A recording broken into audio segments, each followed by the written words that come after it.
Nope, just put probably 3 hours in on the truck after work, which is enough for me. I bust ass all day at work like everyone else, so it's a lot for me to come back here and do this every day. So it's gonna take a little getting used to. I'm used to working long days, so shouldn't be too bad. Well, there she is, boys. Got her out. Got a whole mess of parts back here, as you've seen. It's a lot of stuff taken apart. Woo. I'll turn this off here. Should have turned that off right away. Hate that. So this is where we're at now. This is where the CP4 goes on these 3 studs in the valley here. I use this special tool to get this line off. I think we're gonna stop here for today, but it's gonna still be all one video for this part at least, because I don't have enough content. I just wanted to talk a little bit about what I did. There's 3 lines that cross over the top of the motor. One crosses from one fill rail to the other. That goes from passenger side to driver's side.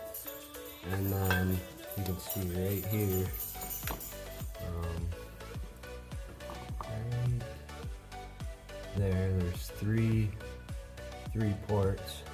So the other 2 are feeds from the CP4. It has 2 feeds into here, and then the return line comes out the top, and the feed line comes out the top. So yeah, I turned the motor over to get these timing marks right. If you look here, this is the CP4 gear. There's one mark on the cam gear that goes right in between there.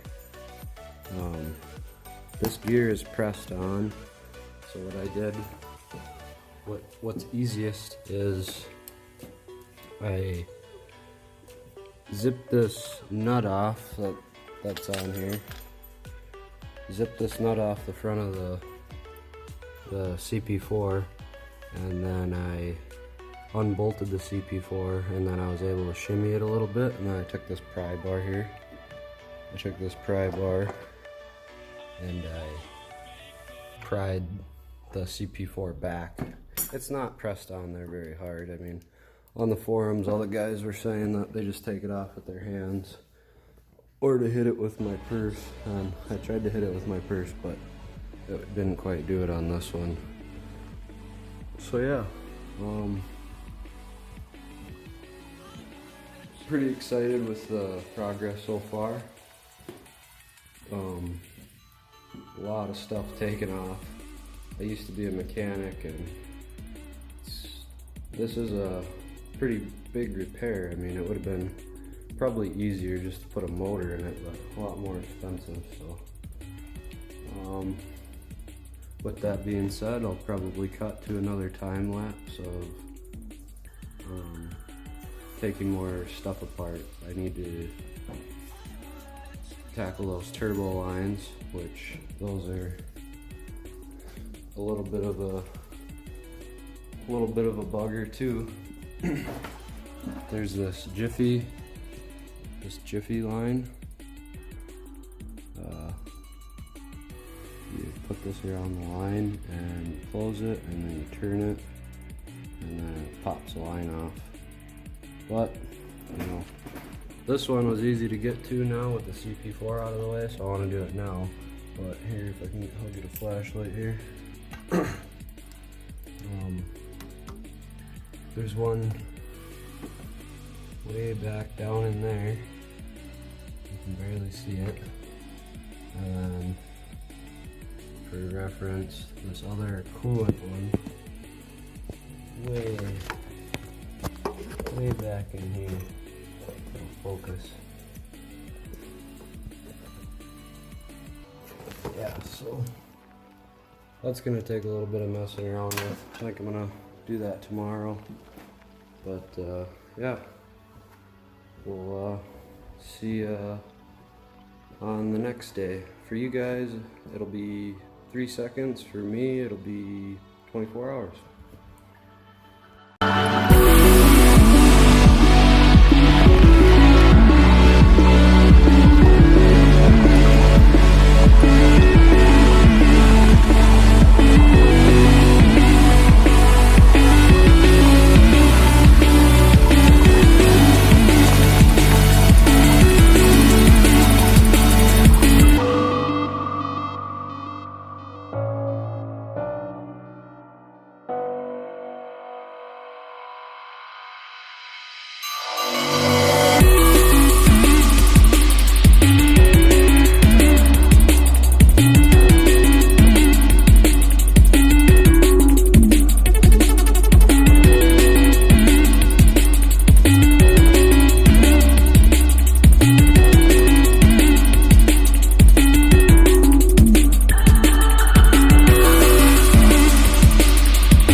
So, just got done working on this thing for another 3 hours tonight. Everything that I did, I put a new turbo line. I believe that's the oil line for the turbo. They have these Jiffy Tight connectors that you put a special tool in and they're snap to connect fittings. So they are prone to leaking, as I told you guys in the other video. So I did that one, and then there's another line that goes from this coolant crossover to the back side of the turbo there, and I put a new Jiffy Tight fitting on there, but I can't put that line on until I get pretty much all the fuel side of everything hooked up, and then that's about the last thing to go on before upper and lower intake. So there's that. I started taking apart this side of the fuel. I got the fuel rail off and some of the lines are right there. Here's the fuel rail. I got it all cleaned out. I pulled both these sensors out and just probably rinsed this out for a good half hour, and then I blew it out with the air compressor. You can see me doing that on the time lapse. So I did get injector number 7 out. This is the injector that was it seemed to be stuck open when I was doing my compression test because I was getting a lot of fuel. So this is what this looks like. I'm not sure if this was stuck open and there was so much pressure in that cylinder that it blew past the O-ring, or what, if somebody had this out before. It kind of seems like it because it's broke right here. I did not break that. It was already like that. So I'm not sure what the heck was going on. But since this is so coked up, this is called coking. This is like a heat and oil and fuel mixed, turns into this like hard tar looking crap that you see here. It's supposed to look like this injector. So I mean, it doesn't have the O-ring or the copper washer. I did not see in there. So I was talking with my buddy that's the powerstroke tech. He pretty much just works on power strokes all day. And he said what I have to do now is I have to make sure that where the copper washer at the bottom of this injector seats, I'll show you, where this injector seats at the bottom on the head, make sure that's okay. And I kind of looked down in there with my phone and it looks to be all right. So the only other thing I have to do now is get some wire brushes and shove them down in this injector cup, or the injector bore I think it's called, on the 6.7, because I don't think it has cups, it's just part of the head. So clean that up really good before I put this is the injector that I'm going to replace it with. So hopefully that works, and then I'm probably gonna put another couple hours in tomorrow on this, and hopefully I can get, you know, I tried to do the hard side first, so I'm gonna replace all the lines and put that fuel rail back on that I have over there, and put the injector back in and get that all cleaned out and buttoned up. Then I'm gonna move over here, and now this side looks a lot easier. As far as this side, I just need to replace the lines and clean this fuel rail. So I'm gonna probably see how far I get tomorrow on that. Stop at the store tomorrow and pick up a wire brush so I can clean that bore out, that injector bore out. I also need, I'll show you guys, I need this gasket on this coolant crossover pipe. Where is that? Oh yeah, right here. So I need this gasket. I need to order that tonight probably. And then I need to figure out what this coolant pipe is called. It's right here. What this one's called, I need to research that tonight, because look at this O-ring. I pulled it out and the O-ring looked like that. It was all messed up, so we had a heck of a coolant leak under there. That's the coolant line that goes right on here, right next to the EGR, kind of where it used to be. So yeah, as far as everything else, that's where we're at, and this will be the end of the video. Sorry, I know the video is getting a little lengthy like the last couple. I'll try to maybe just separate them into each day so they're not so long, because I know this stuff isn't, I mean, I personally would like to watch this video. These are the kind of videos I watch, that's why I'm making them. But I know that this is quite a lengthy repair, and I'm kind of, seems like I'm dragging it out, but there's a lot going on here, I feel like, so a lot of good info. Oh, another thing, one more thing. So the coolant return line is, it's a little dark under here, but it's this line right here, these plastic fittings. I'll show you on this injector. I'll show you how these are. Oh, here's one right here. So I cut the hose on some of them because it's just a lot easier.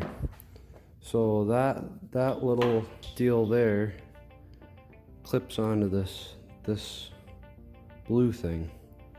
So the way that these work is they're a really terrible design, and they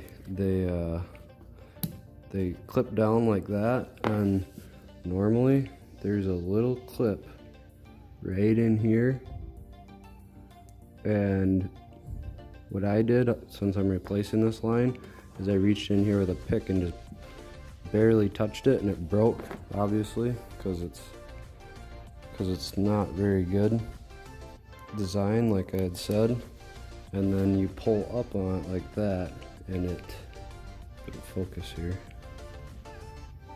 There you go. And then you pull it off of this blue thing, and a lot of them are really hard to get to. So there's that too that I've been working on. getting that fixed. So other than that, that's the last thing that I know, and we'll see what tomorrow brings for the next video. Stay tuned, guys. Thanks a lot.